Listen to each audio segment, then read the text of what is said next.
연간 응급실 이용자 1000만 시대. 언제나 누구에게나 예고 없이 발생하는 절체절명의 응급 상황. 당신은 응급의료에 대해 얼마나 알고 계십니까? 의료 선진국 대한민국의 응급의료 좌표는 어디쯤입니까? 새로운 응급의료의 교과서, 전국민 응급의료 박사 만들기 프로젝트 응급의료 완전 정복, 지금 시작합니다.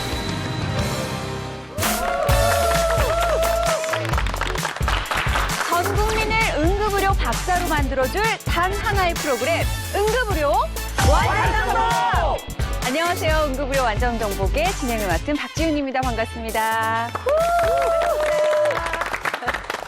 살면서 사실 마주치고 싶지 않은 순간이지만요. 한 번이라도 응급 상황을 눈앞에 맞이해 보신 분들이라면 다 아실 텐데요. 막상 이 순간이 눈앞에 펼쳐지면 살면서 우리가 읊어온 많은 지식들은 아무 소용이 없죠. 그래서 응급의료 완전정복에서는요. 언제나 누구에게나 발생할 수 있는 응급 상황에 정확하고 발빠르게 대처하는 방법을 알려드리는 실전편 응급의료 교과서라고 할 수 있습니다. 내가 국민 대표다라고 자처하시는 5분을 모셨습니다. 자, 먼저 20대 대표로 나오셨어요. 트롯 여신이지만 오늘은 응급 여신 박성현 씨 반갑습니다. 반갑습니다. 네, 안녕하세요. 한 달 평균 3번 방문, 응급실에 대해서라면 책이라도 쓸 수 있는 승아 복승아 같은 여자 박승현입니다. 반갑습니다. 아이고. 다음은 30대 대표로 나오셨습니다. 털털한 육아의 달인이세요. 김미라 씨 안녕하세요. 네, 안녕하세요. 6살 첫째 그리고 7개월 차 아들을 데리고 있는 모아애미 김미려입니다. 반갑습니다. 반갑습니다. 네. 이분은 보기만 해도 살짝 위태롭고 챙겨주고 싶은 남자예요. 누구보다 응급실에 대해서 잘 아시지 않을까 생각이 드는데요. 40대 대표 응급미남 박희순 씨 안녕하세요. 안녕하세요. 네, 여러분 아마 깜짝 놀랐을 겁니다. 제가 40대입니다. 네. 30대인 줄 알았어요, 저는. 그쵸? 네. 많은 분들이 그런 반응인데 이번 방송으로 제가 40대인 게 밝혀져가지고 많이 좀 아쉬워하는 여성분들 있을 것 같은데 아무튼 저는 40대고요. 하지만 제 얼굴에 비해서 좀 가지고 있는 병이 많기 때문에 그래요? 어떤 병이 있는지 방송을 통해서 낱낱이 밝혀드리겠습니다. 네, 이분이 50대라는 것도 충격이지 않을까 싶습니다. 언제 봐도 아름다우신 관리의 여왕. 그래서 응급실에 대해서는 잘 모르신다는 분이세요. 50대 대표 응알못 갱년기 여사 조민희 씨 안녕하세요. 네, 안녕하세요. 여태껏 사실 나름대로 관리의 여왕이었지만 요즘에는 뭐 이렇게 검사를 하잖아요. 여기저기 안 아픈 곳이 없어요. 허점이 많은 여자 조민입니다. 오늘 기대 많이 하도록 하겠습니다. 네. 사실 이분은 삶으로 많은 경험을 하셔서 저희가 배울 게 많을 것 같습니다. 100세의 꿈을 이루시겠다는 70대 대표 윤문식 씨 안녕하세요. 아유 반갑습니다. 안녕하세요. 윤문식입니다. 죽음의 문턱을 여러 번 다녀온 사람입니다. 내가 이 자리에 앉아 있는 것 이 자체만으로도 엄청난 기적인데요.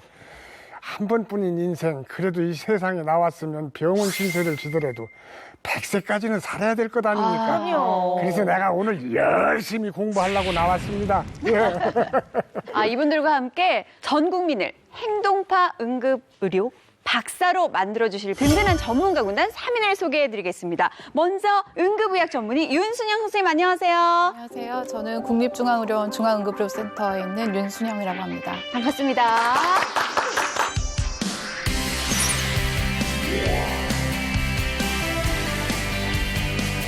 소아응급의학 전문의 유정민 선생님 나오셨습니다. 안녕하세요. 네, 안녕하세요. 서울하성병원 소아응급센터에 있는 류정민입니다. 반갑습니다.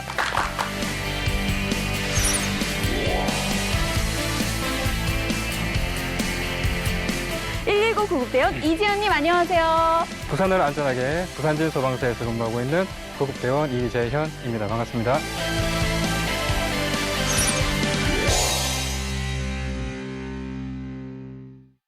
응급의료 완전 정복은요, 총 3교시 알찬 수업으로 구성이 되어 있어요. 응급 상황 현장에서 우리가 먼저 해야 할 일들, 그 다음은 119 신고부터 이송까지의 과정 중에 벌어나는 일들, 그리고 병원 응급실에 관한 모든 궁금증까지 차근차근 짚어주는 심화학습을 통해서 응급의료 체계를 누구보다 잘 이해하고 응급 상황에 대처하는 능력을 우리가 좀 키워보자 하는 취지의 프로그램입니다.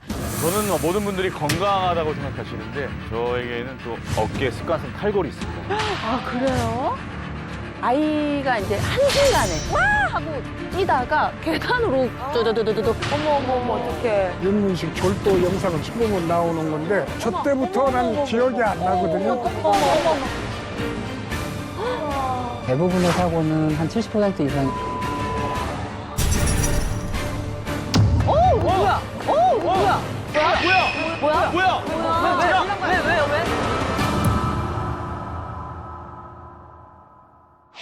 자, 그럼 응급의료 완전 정복을 본격적으로 시작하기 전에 먼저 박희순 씨, 네.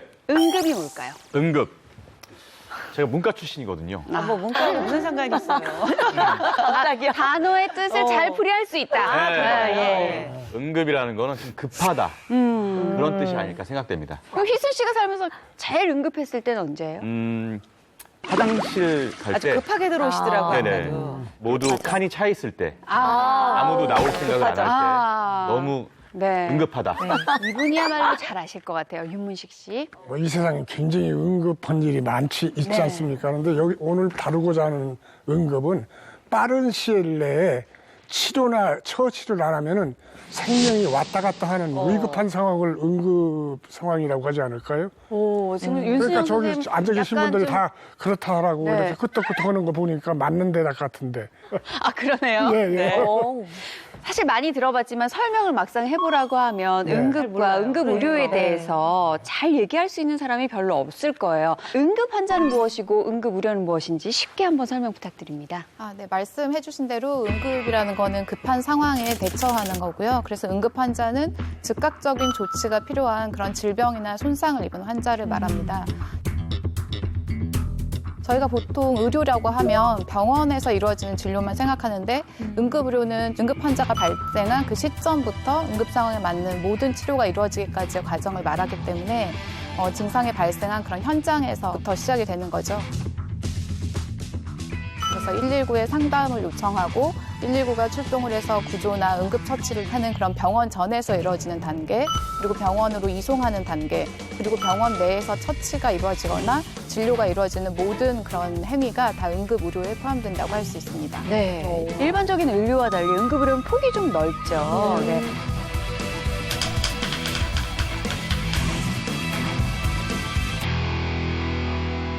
자, 그러면 본격적으로 응급의료 완전 정복 1교시를 시작하겠습니다.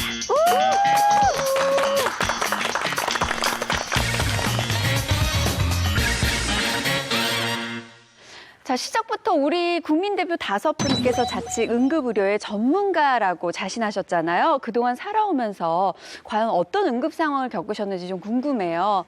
저 같은 경우는 정말 너무 많은데 이제 집에서 아이가 이제 한순간에 이게 사고가 벌어지거든요. 맞아요. 근데 저희 집이 또 협소주택인데 계단이 많아요. 아, 위험하겠다. 그러니까 꼭 이렇게 씻기고 애 이렇게 내 보내면서 발 꽂고 꼭 이걸 말을 해주거든요. 근데 애들은 말을 해도 이게 순간 딱 이게 삭제가 되나 봐요. 바로 총알처럼.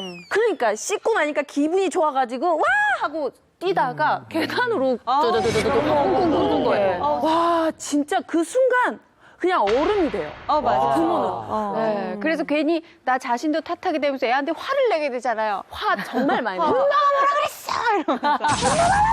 그 상황에서 피가 나면 엄마가 뭐라 그랬어 이 얘기가 안 나와요. 이럴 때는 이제 남 탓을 하게 되는데 특히 남편한테 왜 잘 뭐라 그랬잖아. 왜 한눈 팔고 있어. 남편 탓을 하게 되지. 그러면 또 남편이 애한테는 뭐라고 할 수가 없겠다. 너는 뭐 했어? 이러면서 또 부부싸움으로. 그렇지. 맞아요. 당신 뭐 한 거야? 이혼해. 애들 다치면 진짜 이급한 상황이 가요. 애 한 번 부르면 이혼까지 가는 거예요. 그러면 안 돼요. 자, 그럼 박기순 씨. 네. 정말 나는 살아있는 응급의료다. 말씀하셨거든요. 저는 모든 분들이 건강하다고 생각하시는데 저에게는 또 어깨에 습관성 탈골이 있어요. 이게 10년 주기로 빠지거든요. 1999년, 2009년.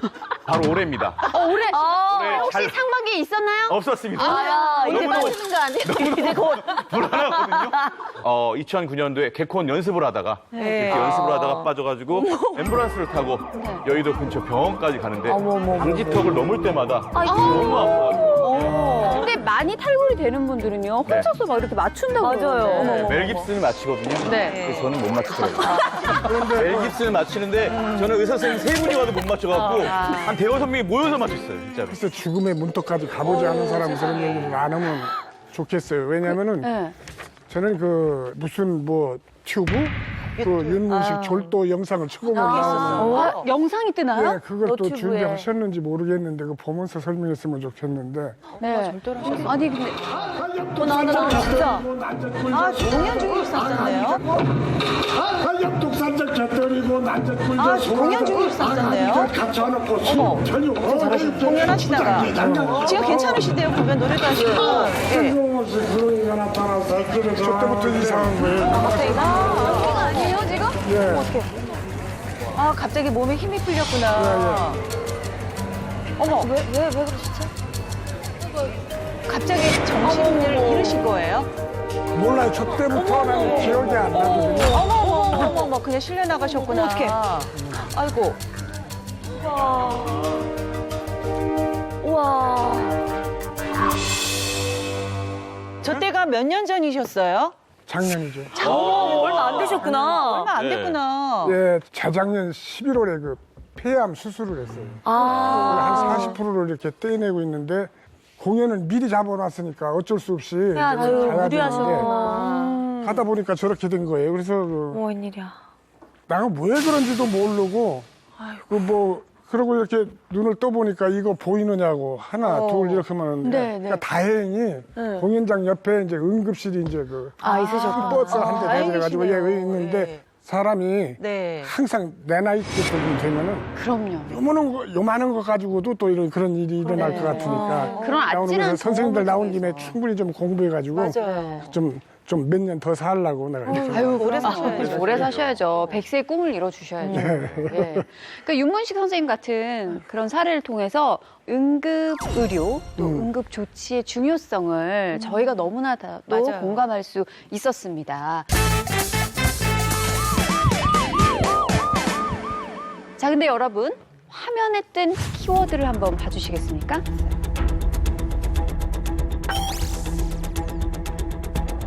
이게 뭘 의미하는 걸까요?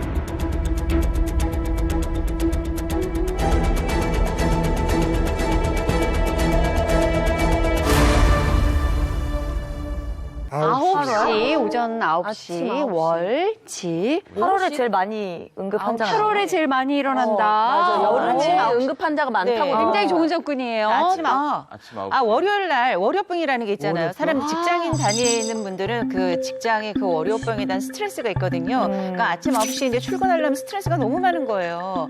그래서 50대인 분들이 9시에 월요일 날 직장을 가려고 그러면 집에서 떠나기가 무서운 거예요. 근데 8월 달은 특히 더 휴가를 가야 되는데 하도 못 가고 뭐가 이렇게 맞아요? 열받는 거예요. 그래서 맞아요? 그래서 열이 받아서 이게 쓰러진 거예요. 열받아서 열받아서. 화병? 진짜 50대 되니까 별거 아닌 거에 갑자기 확 올라가지고 박희순 씨 조심하세요. 오늘 못 갈 수도 있어요. 그러니까 조민희 씨의 대답을 정리해보면 네. 50대 직장인들이 네. 8월에 휴가를 못 가서 네, 월요일 월요병 때문에 네. 집에서 쓰러졌다. 그렇죠. 화병으로. 9시에 가서 아침 9시에. 네, 가기가 싫은 거야. 아, 박희순 씨? 8월에 월세는 아침 9시까지 입금해라.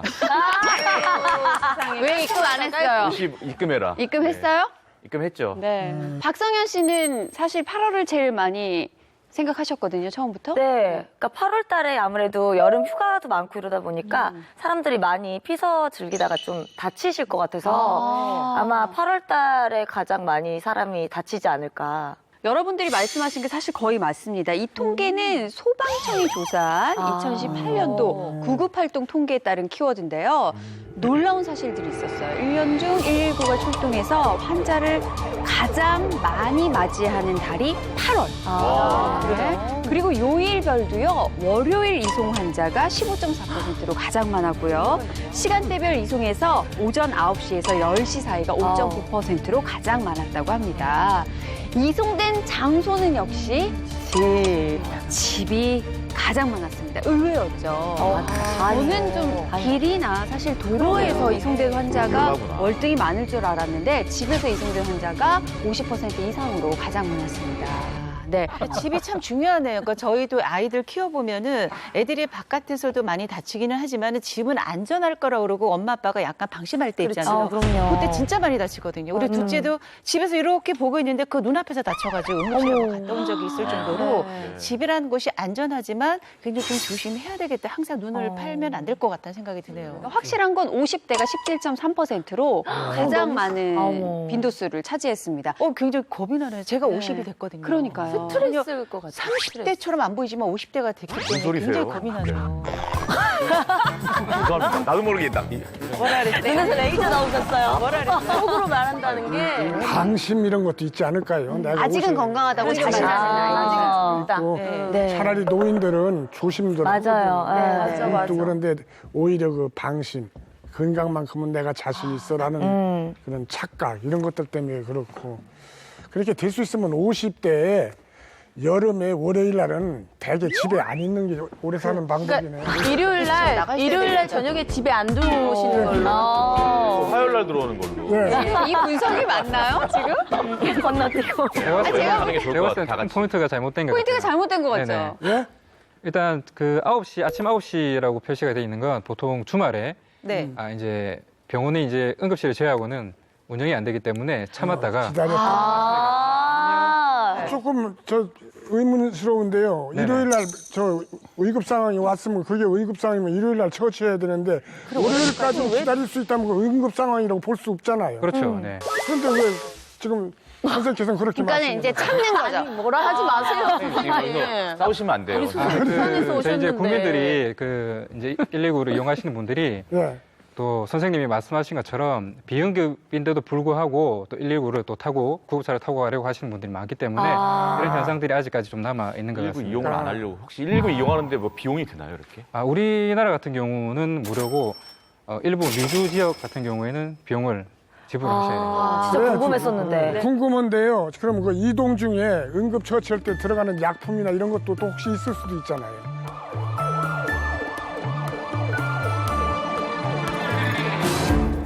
그런 것도 그 치료비에 들어가지 않습니까? 전혀 들어가지 않습니다. 그럼 될 수 있으면 갈 때 치료해달라고 해서 내리는 거 낫겠다. 전까지 저희 하나 더 해주세요. 병원을 대수는 먼 데로 불러가지고. 네, 그런데 가는 동안. 안타깝게도 그 한국 병원 전단계 구급대에서는 쓸 수 있는 약물이 굉장히 제한적이고 네, 그렇기 때문에 뭐 아주 병원처럼 많은 처치나 약물을 사용하지는 못하고 있습니다. 네.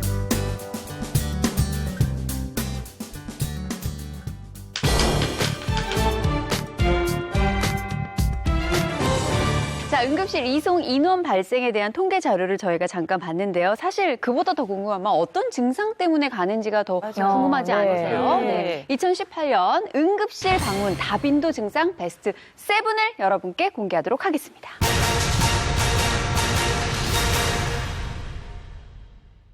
7위는 두통 3.3%, 6위는 어지럼증으로 3.5%, 숨이 차서 오는 증상이 3.6%로 5위를 차지했습니다. 네. 너무 궁금한데요. 어지러움증은요. 단순히 너무 어지러워 이런 분들도 있는데 그런 분들도 해당되는 게 맞는가요? 네, 방금 말씀해 주신 것처럼 그냥 띵하고 어지러워요 뭐 이런 것도 있지만 좀 심하게 뭐 세상이 빙글빙글 도는 것 같다, 눈을 뜰 수도 없다 이런 경우들도 응급실로 많이 오시거든요.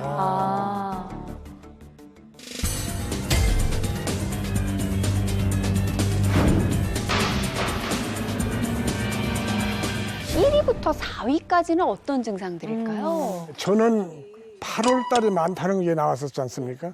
요즘 그 말벌이 굉장히 무섭거든요. 유독 심했던 불볕더위로 말벌의 번식도 왕성했는데요. 올여름 4명이 벌의 수에 숨졌고 벌집 신고도 10% 가까이 늘었습니다. 벌. 가장 많이 이렇게 응급실이 생각이 나는 건 열도 있지만 저희 둘째는 많이 이렇게 뛰어다니면서 찢어지는 게 되게 많았어요. 찰과상이나. 네, 찰과상이라든지 그리고 요즘에 술 먹고 뭐 부딪히고 그래서 그렇게 실려가는 분들도 많죠. 그래서 찢어지는 그런 이제 뭐 찰과상이나 이제 이런 걸로 해서 또 응급실을 많이 방문하지 않을까. 네, 골절. 네.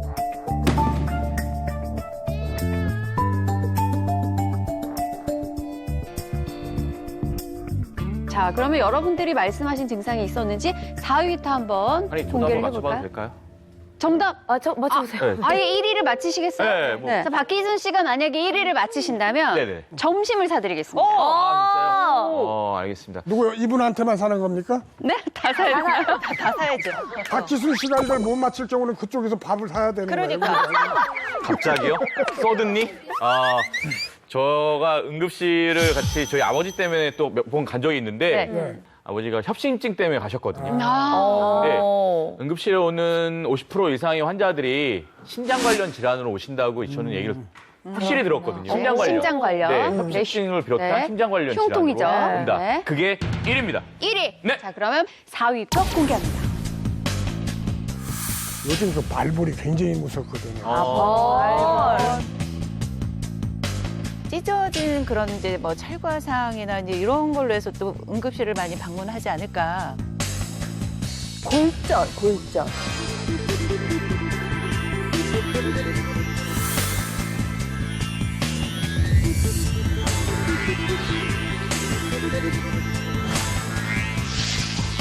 경증호소. 경증호소. 경증은 뭐예요? 경증호소. 경증호소는 뭘까요, 선생님? 예, 경증호소는 일반적으로 그냥 기운이 없어서 응급실에 왔다, 온몸이 몸살 기운. 아프다, 좀 몸살기가 있다, 또는 뭐 좀 놀라서 왔다, 뭐 이런 분들이 계시거든요. 가벼운 좀 증상. 모호한데 좀 중하지 않은 그런 것들을 저희가 경증호소라고. 아, 이상하게 몸이 안 좋아요. 네. 뭐 이런 느낌적인 네, 증상. 이유를 모르겠어요. 자, 그러면 3위 공개할게요. 열상, 청고.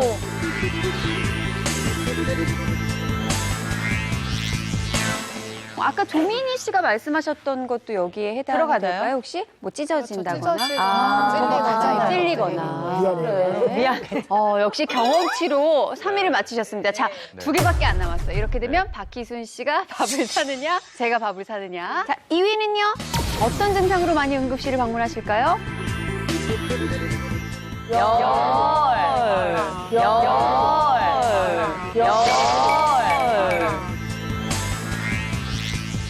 지금 2위부터 7위까지 합쳐도요, 퍼센티지가 크지 않거든요. 근데 열이 진짜 많다. 네. 그러면 다 합쳐보세요. 압도적인 퍼센트를 차지하는 네, 1위의 50% 증상이 이상이 1위예요. 따로 있다는 건데. 네. 진짜 맞추는 거 아니에요? 자, 응급실에 가장 많이 찾아오시는 증상 어떤 걸까요? 1위 공개합니다.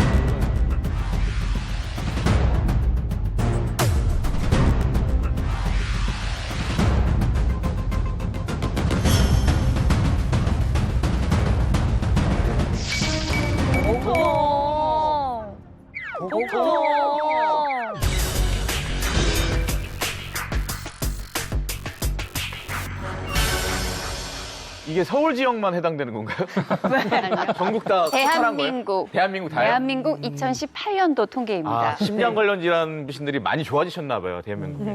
무슨 소리예요? 뭐예요? 근데 정신 차리기 박희순 씨가 싫으니까. 말씀하신 증상은 의외로 없네요, 선생님. 네, 저희가 통계로 봤을 때는 그런 심장 질환이라든지 뇌졸중 같은 그런 중증 질환은 한 6% 정도 차지하고 있습니다. 그러니까 우리가 상상할 때 응급실에 많이 가는 환자들은요, 진짜 막 의학 드라마에서 어레스트 막 외치잖아요. 맞아. 막 절단나고 막. 막 그러면서 막 진짜 막 응급을 요하는. 사실 복통이나 열은 좀 의외였거든요. 사실 응급실에 가장 많이 오시는 환자분들이 그냥 가벼운 위장관염, 그러니까 뭐 설사거나 뭐 배탈이 났다고 하는 그런 분들이 응급실에 제일 많이 오시고 다음으로는 감기 환자들도 응급실에 굉장히 많이 오시거든요. 저희가 여기서 그냥 듣기에는 또 그런 분들이 응급실에 왜 오시나 하지만 또 그분 입장에서는 가장 급한 상황이기 때문에 오시기는 하지만 응급실이 아닌 다른 뭐 외래라든지 기타 다른 좀 작은 병의원을 이용하시는 것도 아까 말씀해 주셨던 그런 중증 환자들이 좀 더 제대로 치료받기 위해서 필요하지 않을까 생각이 됩니다. 네.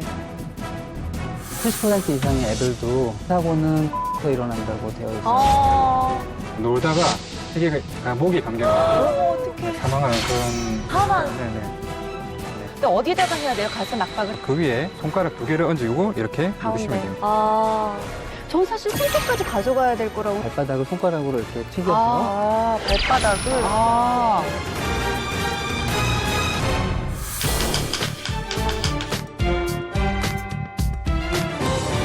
자, 지금까지는 성인 환자의 경우 응급실을 많이 찾는 다빈도 증상을 살펴본 거고요. 소아 환자의 경우에는 또 다르다고 합니다. 작년 한 해 응급실을 방문한 소아 환자들의 응급 증상은 무엇이었는지 1위부터 7위까지 지금 바로 보여드릴게요. 열이구나. 역시 성인과 같은 열 때문에. 맞아. 1, 2, 3위가 동일 항목이에요. 맞아요. 네. 대신 순위만 바뀐 바뀌었어요. 경우거든요. 열로 가장 많이 소아 환자들은 응급실을 열이 진짜 찾고 많다. 그 다음이 보통 1, 2위 순서만 바뀌었습니다.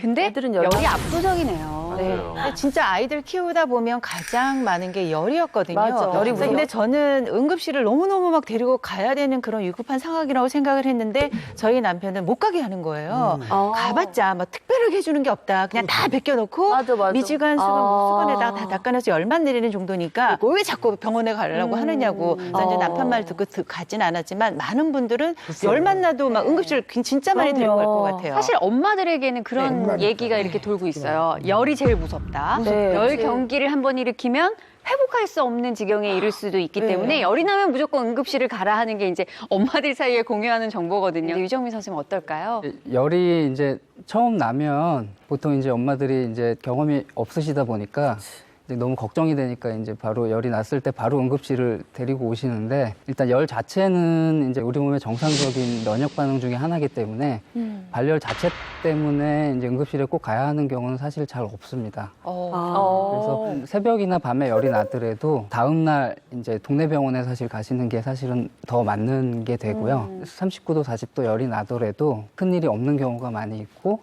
그리고 이제 반드시 이제 응급실에 가야 되는 경우는 발열 자체 때문에 이제 응급실에 꼭 가야 하는 경우는 사실 잘 없습니다. 그래서 새벽이나 밤에 열이 나더라도 다음 날 이제 동네 병원에 사실 가시는 게 사실은 더 맞는 게 되고요. 39도, 40도 열이 나더라도 큰 일이 없는 경우가 많이 있고 그리고 이제 반드시 이제 응급실에 가야 되는 경우는 열과 함께 경련을 처음 했다든지 아니면 이제 3개월이 되지 않은 90일이 되지 않은 아기는 열이 나면 무조건 응급실에 가시는 게 좋고요. 예. 그리고 1세 미만 아직 돌이 지나지 않았는데 39도 이상 이제 하루나 이틀 이상 계속 지속되면은 동네 병원이나 응급실을 방문해 주시는 게 좋겠습니다. 네. 사실 근데 의외로요 어떤 사고로 인한 응급실 찾아오는 경우도 많다고 들었어요. 어떤 사고들이 많은지 좀 얘기를 해주시면 저희가 예방을 할 수 있지 않을까 싶은데요. 대부분의 사고는 한 70% 이상의 애들도 이제 집에서 일어난다고 되어 있습니다. 제일 위험한 건 이제 아무래도 호흡정지나 심정지 같이 그런 일들이 일어날 수가 있거든요. 제일 급한 상황은 이제 애가 숨을 안 쉬는 것처럼 보이는 상황일 텐데요. 만약에 실제로 숨을 안 쉬는 게 맞다면 이제 호흡정지나 심정지일 가능성이 있을 수 있습니다.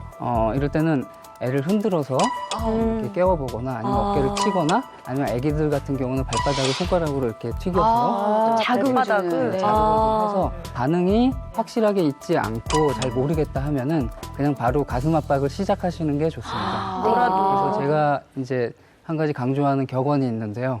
가슴 압박을 할까 말까 할 때는 해라.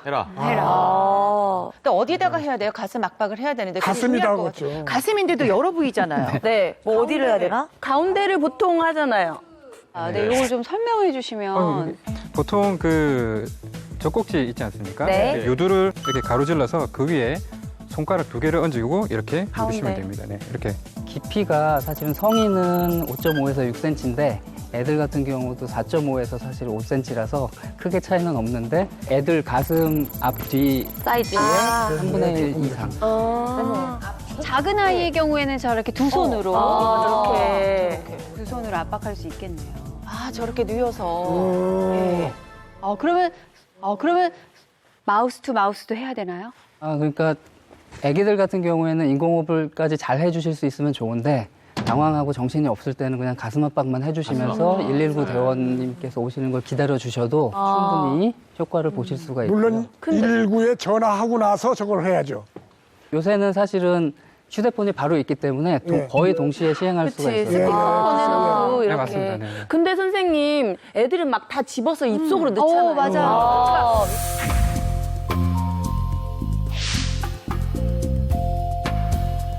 위험하죠. 진짜 이게 걸려 있는데 그거를 체크를 안 하고 이것만 하고 있으면 안 되는 거잖아요. 갑자기 애가 이럴 때 있거든요. 이러면서 이럴 때 어떻게 해야 되죠? 애들 기도가 사실은 직경이 한 5mm 정도? 그 정도 막 5mm 정도밖에 안 되기 때문에 땅콩, 콩, 뭐 아니면 아주 작은 장난감 부속 이런 것들은 이제 기도에 걸릴 수가 있고요. 이런 동전이나 자석이나 수은 건전지 같은 동그란 거, 것들은 맞아요. 이제 식도에 많이 또 걸릴 수가 있어요. 제일 위험한 거는 이제 기도에 걸려서 이제 갑자기 맞아요. 숨을 못 네. 쉬면 애가 사망할 수 있기 때문에 이제 그게 제일 주의하셔야 될 저기 점이에요. 선생님 나온 김에 내가 저 여쭤볼 게 있는데요.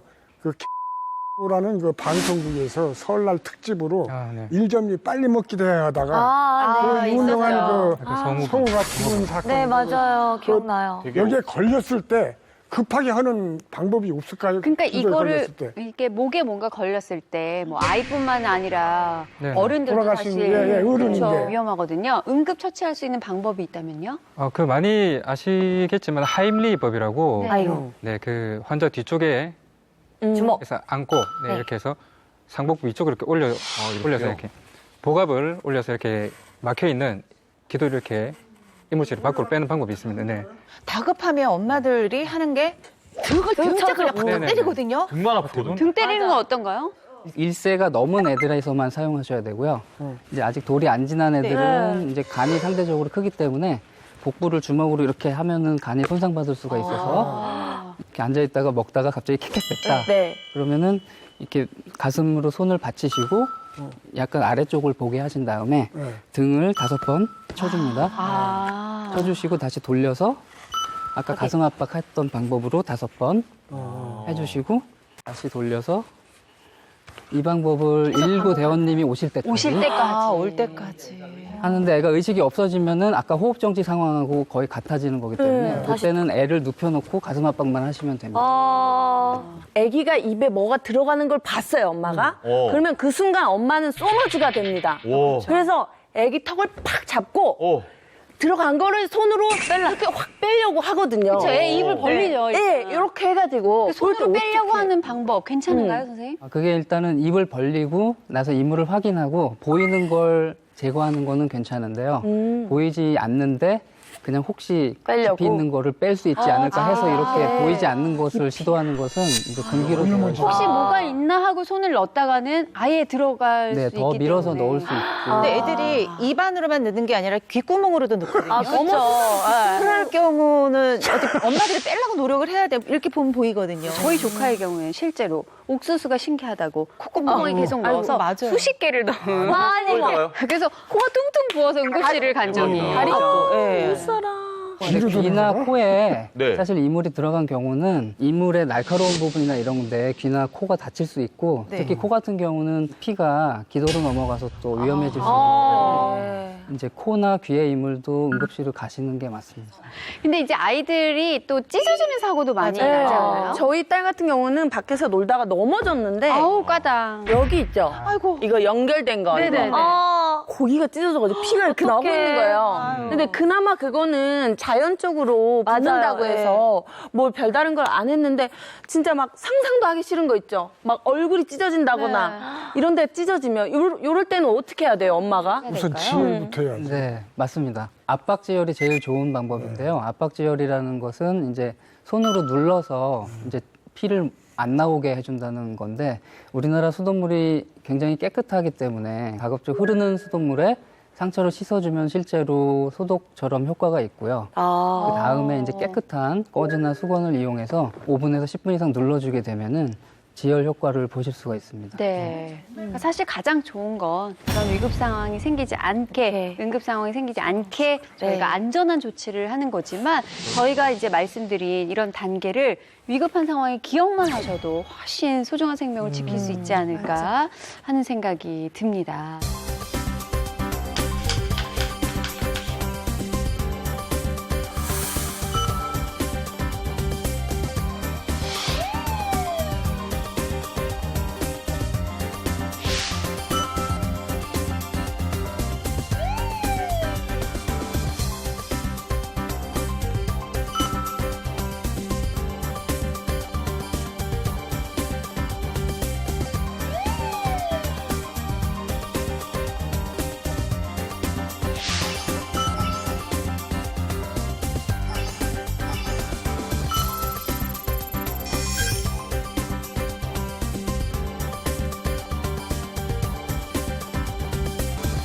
사실 우리 이재현 대원님도 네. 119 대원으로 활동하신 지가 얼마나 되셨죠? 12년 동안 얼마나 많은 환자들을 보셨겠어요. 아이들이 그 119 구급차를 탄 경우도 많았을 것 같은데 어떤 사고들을 많이 네, 보셨어요? 아무래도 어린이들이나 영유아들 사고가 굉장히 많은 편이죠. 또 제가 기억에 나는 어린아이들 영유아 사건 사고를 좀 말씀을 드리자면 이제 첫 돌 정도 된 아기가 있었는데 그 블라인드 아시죠? 블라인드 보면 이렇게 작은 구슬처럼 달려있는 그런 있죠. 줄에 이렇게 놀다가 애기가 목이 잠겨가지고 어떡해. 사망하는 그런 사망. 네네. 어머. 또 일가족이 이렇게 타고 가는 차량에 엄마가 4개월 정도 된 아기를 그냥 카시트에 앉히고 그냥 안고 있었어요. 그래서 차가 기둥에 박아 사고가 났는데 이 아기가 고정이 안 돼 있으니까 차 안에서 이렇게 왔다 갔다. 왔다 갔다 하면서 머리 두개골이 한 무리해서 또 사망하는 그런 사건이 있었고 또 이런 경우는 또 자주 있는 편인데 이렇게 엄마나 아빠가 자다가 뭐 이불이나 다리로 아기를 이렇게 그래서 이제 질식으로 사망하는 경우도 몇 번 있었습니다. 네. 어린아이들 사고는 대부분 어른들의 부주의로 이렇게 발생하는 그 경우가 굉장히 많습니다. 네. 이럴 때일수록 이제 어른들이 조금 더 아이들의 안전을 위해서 신경 써야 되지 않을까 그렇게 생각을 합니다. 아무튼 우리 아이들이 좀 소중한 생명을 지킬 수 있도록 우리 부모님과 주변의 어른들이 더 아이들을 잘 안전 관리해야 되겠다라는 생각이 듭니다.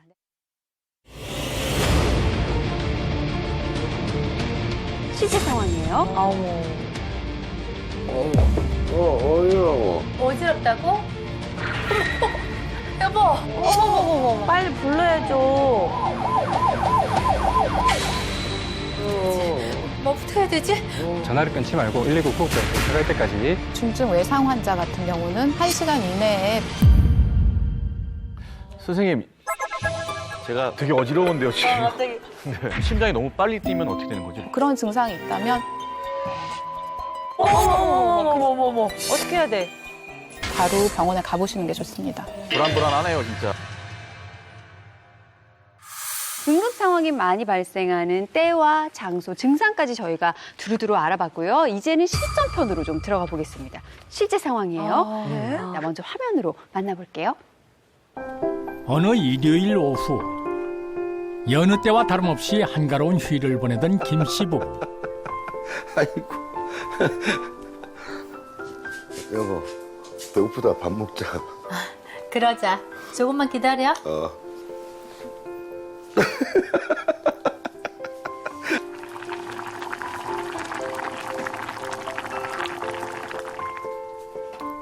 배고팠겠다. 얼른 먹어. 또 맛있겠다, 이거. 응? 어때? 최고. 아니 뭐 너무나 먹자. 평화로운 일상인데요. 아이고. 맛있는 점심 식사를 마치고 함께 휴식을 취하는데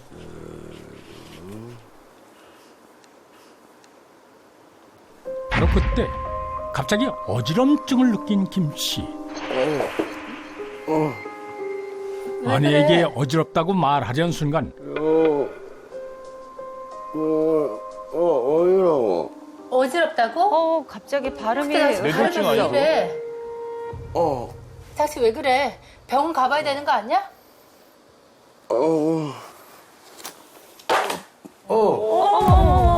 쓰러졌어.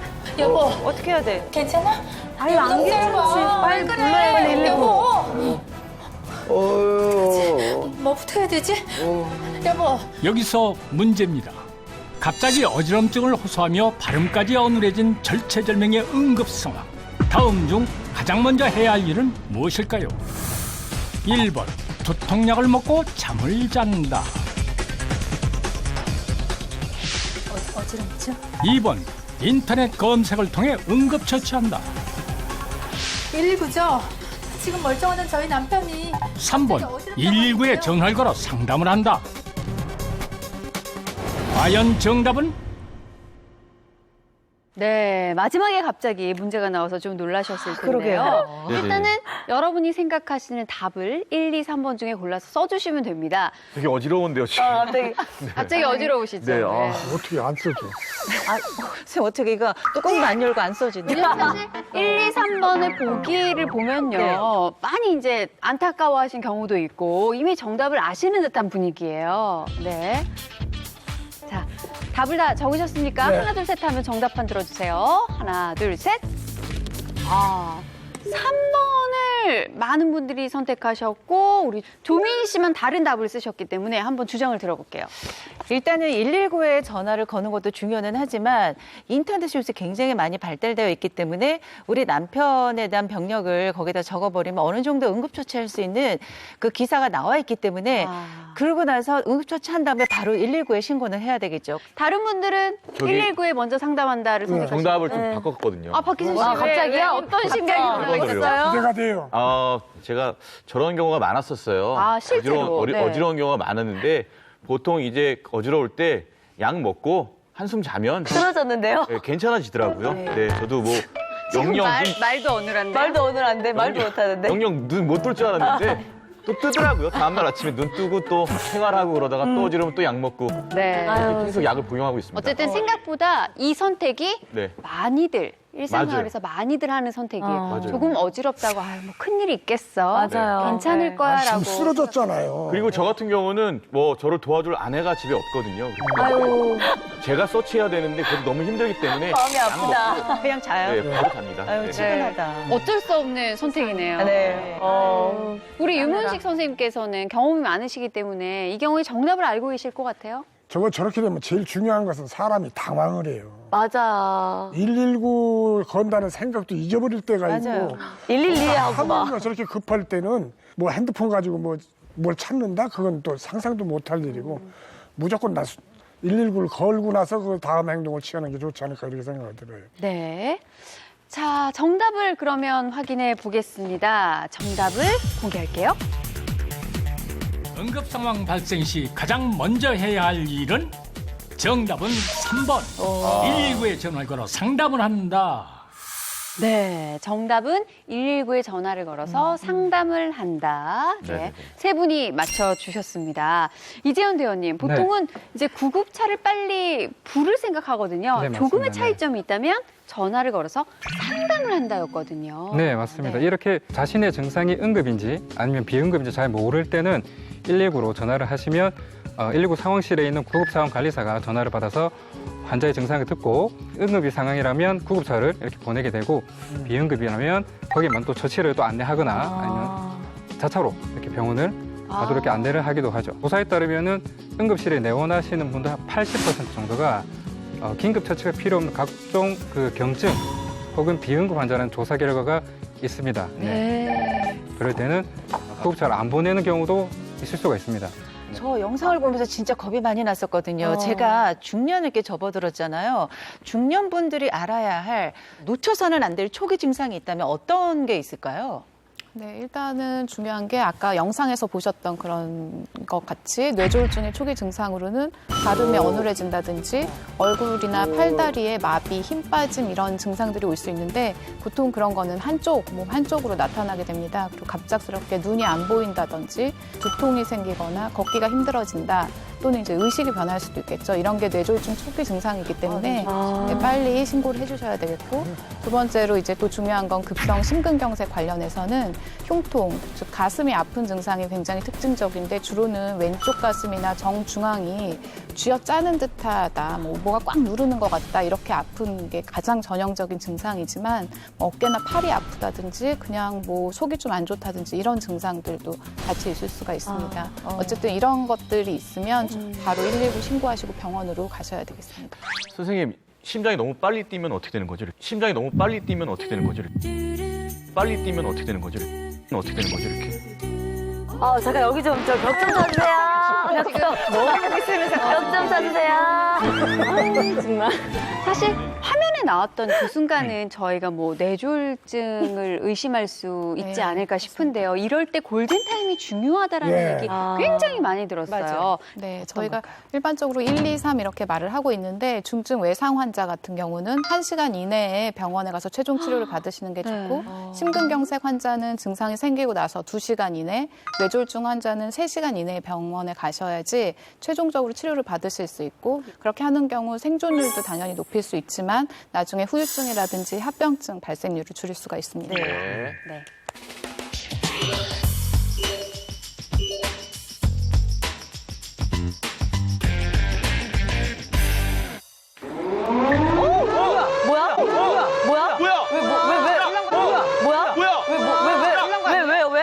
빨간 불 켜져 있고 뭐야? 응급의료 완전 정복 1교시 수업을 모두 마쳤습니다. 하지만 여러분이 제대로 공부를 하셨는지는 알 수가 없겠죠? 그래서 지금부터 기습 퀴즈에 들어가 볼까 합니다. 퀴즈 싫어. 나오는 문제를 잘 보시고 각자 답을 써주세요. 첫 번째 문제 보여주세요.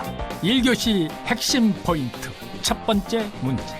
땡땡땡땡은 응급 환자가 발생한 시점부터 병원 이송 단계, 병원에서의 처치 및 진료까지의 모든 과정을 일컫는다. 과연 땡땡땡땡은 무엇일까요?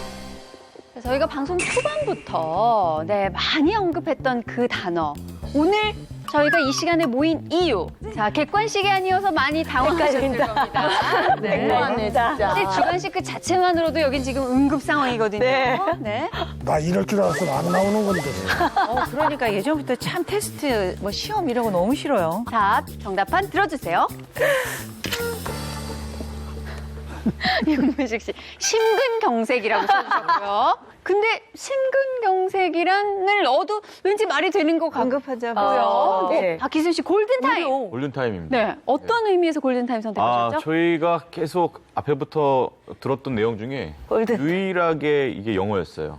그렇기 때문에 제작진께서 그렇게 호락호락하게 쉬운 문제를 내지 않았습니다. 그래서 뭐였다고요? 골든타임. 영어에 대한 나의 지식을 자랑하기 그럼요. 위해서 골든타임을 선택했다. 금입니다. 조민 씨 응급진료, 김미러 씨 응급의료. 네, 박성현 씨 응급의료. 그러면 이 가운데 정답이 있을지 뭐 시청자 여러분들도 귀에 못이 박히게 이 시간 들으셨지 않을까 싶은데요.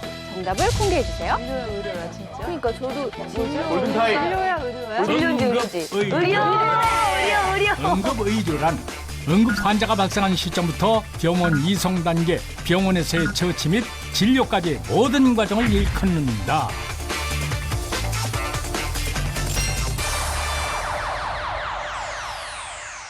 응급의료라는 단어 자체가 우리 입에 붙지 않아서 좀 어색하지 않아요? 맞게 해주는 거죠. 응급진료나 의료나 응급진료 맞다고 해야 될까요? 의료?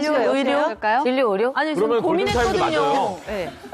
저거 맞으면 이것도 맞아요. 솔직히 정확하게 이것도 맞아요. 확실하게 틀린 건 윤문식입니다. 그럼 틀리죠. 제가 볼 때 응급의료의 큰 틀 안에 응급진료가 들어가는 것이고 이 문제는 큰 틀을 물어봤기 때문에 응급의료가 맞지 않나. 네, 그렇게 생각할 수 있을 것 같습니다. 두 번째 문제 만나볼게요. 나도 말아요. 두 번째 문제. 일상생활 중 응급 상황이 발생했을 때 가장 먼저 해야 할 일은 119에 전화를 걸어 땡땡을 하는 것이다.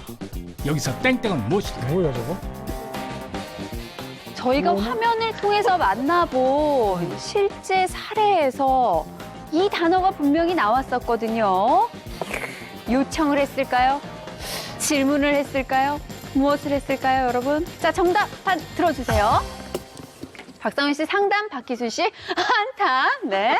김미려 씨 상담, 조민 씨 도움, 그리고 윤문식 씨 상담 써주셨습니다. 네. 어떤 의미에서 도움일까요? 아니, 그 무조건 119에 전화 걸으면 내가 위급한 상황이기 때문에 지금 여기 환자가 발생했어. 좀 도와주세요. 도와주세요라는 소리가 제일 먼저 나올 것 같아요. 그래서 도움을 도와달라고 요청한다라는 의미에서 네, 도움을 쓰셨고요. 네. 김미려 씨. 상담이죠. 상담이죠. 그러니까 바로 뭐 119 구조대 분들이 오시는 게 아니기 때문에 네네. 이쪽에서 판단할 테니 일단 말해봐라라는 식으로 그 상담사랑 상담하라고 그랬어요. 상황을 얘기하고 도움을 받는다. 그렇죠, 그렇죠. 네. 어떻게 하면 처치할 수 있는 좋겠느냐, 건 내가 할 수 있는 처치하고. 방법이 뭐냐 이렇게 물어봤을 거예요. 맞아요. 그게 상담이죠. 정확하게 잘 들으신 것 같아요. 네. 자, 한탄.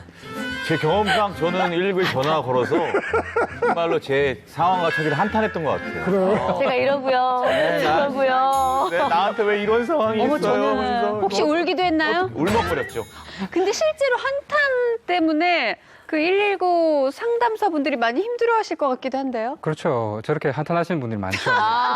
외로움에 기인하는 분들이 많죠. 그래서 박희순 씨는 한 40점 정도 드릴 수 있을 것 같네요. 오, 아, 진짜요? 실제로 한탄하시는 분들도 많이 계시는군요. 너무 싫을 것 같은데. 반쪽짜리 정답이었다라고 네. 미리 말씀해 그거라도 주셨는데요. 어디예요? 그렇다면 진짜 정답은 무엇일지 공개해 보겠습니다. 정답 보여주세요. 정답은 상담. 일상생활 중 응급 상황이 발생했을 때 가장 먼저 해야 할 일은 119에 전화를 걸어 상담을 하는 것입니다. 이렇게 되면 지금 김미려 씨랑 박성현 씨가 두 문제 다 정답을 맞추셔서 지금 1위를 달리고 계신데요. 마지막 한 문제가 더 남아 있습니다. 네. 쳐보겠습니다. 마지막 문제 만나보시죠. 세 번째 문제. 환자의 생사를 결정짓는 사고 발생 후 치료가 이루어져야 하는 최소한의 시간을 일컫는 말은? 아, 이건 뭐 제가 아까 전에 또 이거 누가 네. 틀린 것 같은데. 어떤 분이 미리 요거를 힌트를 주셨어요. 네, 네. 정답판 끌어주세요. 네. 골든타임, 골든타임, 골든타임, 골든타임, 골든타임. 네. 이 N을 정확히 붙이셨나요? 미국에서는 그냥 골드 타임이라고 하는데 네. 한국에서는 아직까지는 뭐 EN을 붙이죠. 네.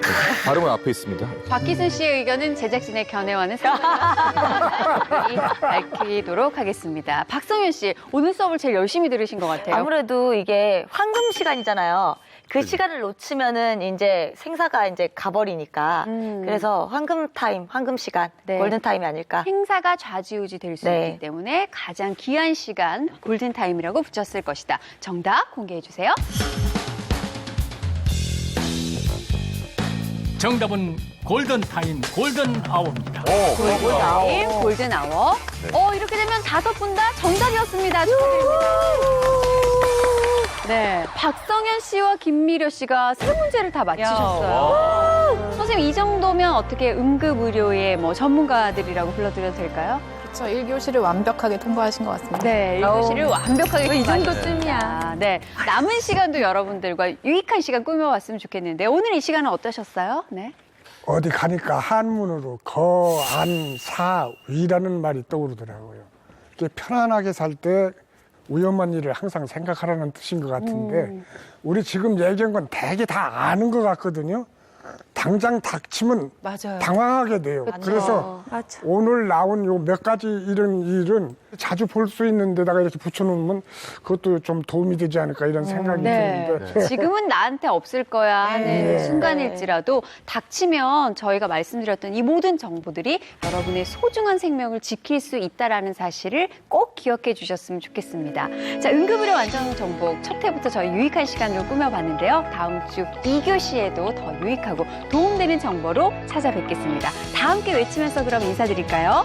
응급의료 완전정복! 고맙습니다.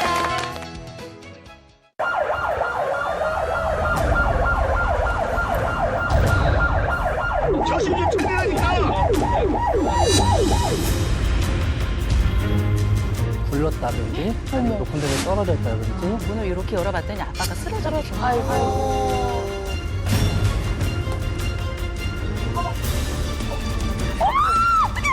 네, 119 상황실입니다. 샤워하다가 자빠져가지고 아이고 골절은 없이 내부 장기가 손상을 입는 경우가 있습니다.